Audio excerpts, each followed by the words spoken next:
Hey guys, Shaking the Main, aka Deboo, with a video update. This video update effective around 7:30 a.m. Eastern Standard Time on Friday, August 20th, 2021, and starts you off with a buoy update from our Twitter feed. Frontrunner Henri swell now showing on the Nantucket buoy. Swell heights around 3 feet out of the southeast with 9 and some 10-second swell periods starting to show.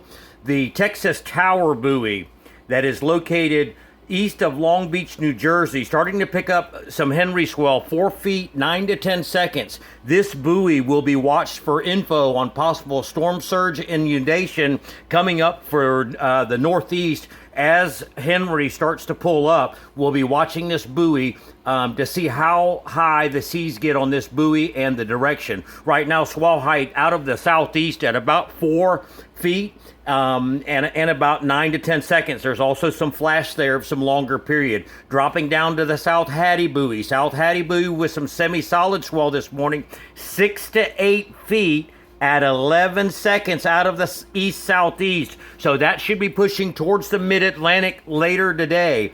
The 10 to 11 second swell periods are beginning to arrive on Gray's Reef. That is off the Georgia coast, about 2 feet at 11 seconds. We're expecting the swell height to increase throughout the day on this buoy. So the swell should start arriving on the beach later on today.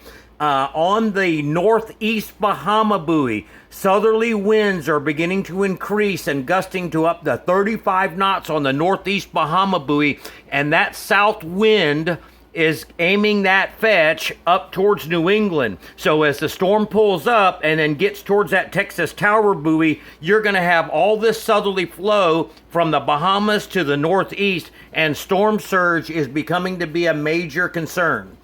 Dropping down to the East Canaveral buoy. This East Canaveral buoy is 120 nautical miles east of Central Florida, and the winds have switched out of the west on this buoy, and this tells us that Henri's wind field is starting to stretch into that East Canaveral buoy. Again, that's 120 nautical miles east of Central Florida, so Henri is well off the coast. No concerns for Florida. The other thing that we wanted to show you, if you saw our video the other day where we talked about that anytime you see skulls during hurricane season, it's never a good sign, and prayers are going out to those folks up in the northeast that are facing the possibility of a landfall of a tropical cyclone. Okay, gonna switch you over to this morning's real-time visible, and as you can see, Henri has become, again, a little disorganized. The center of rotation is right in here. You can see the curvature up above it. And so this curvature, you see how this flow wraps into right here? And then you get this northwest little fetch in here. And I've been doing this a while, guys, and it appears to me that you know, we talked about this yesterday, that the influence of Grace, it feels like that the draft that Grace left behind, that it's trying to pull Henri off towards the southwest. Now, I know it's a high pressure ridge pushing down on it and pushing this down this way, but that high pressure ridge is shifting, and you can see the elongation from east to west in the system. And it appears to me that this system may come a little further west than anticipated, but you can see the system is likely on the move now. And so we're looking at this arching effect right in here, because we know that the center of rotation is in here, and you can see where the next lines are starting to set up. And if this to the west of the center right here begins to fire up convection like it looks like it's doing this morning, it's possible that Henri could get in here a little bit further west. It's something that we're going to keep an eye on this morning. I'm not trying to create any hype or fear here, but the threat is real, folks.